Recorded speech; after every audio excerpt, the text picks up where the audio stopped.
Ассалаумағалейкум баршаларыңызға. Бүгін бізде 6 май 2026 жыл. Комика центрифугалары не өзгерістер бар, бағасы қанша соңында айтатын болам. Бүгінгі таңда бізде алдына заводской пианный подшипник қоятын болдық.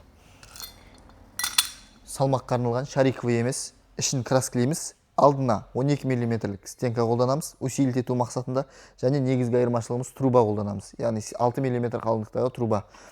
Артық күңкілдеген дауыс шығармас үшін. Онан кейін қолданатын заттарымыз резьба есігіне заводской ашылған, қазір пневматика қоймаймыз, және рычаг, заводской бұрыннан қойылады, білесіздер. Онан кейін валымызды осылайша усилить етеміз, передний валды.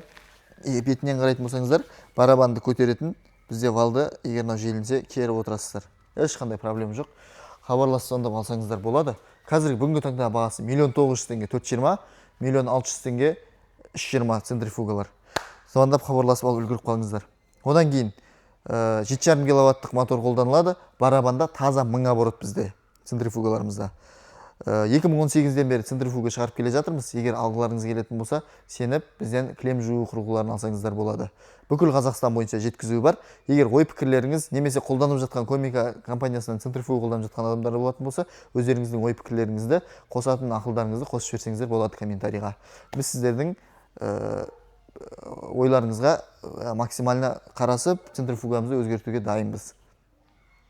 Одан бөлек бізде осушителдер және кілем жууға арналған ротыңның машиналар бар. Төмендегі номер бойынша хабарласып, звондап біле берсеңіздер болады. Біз сіздермен біргеміз.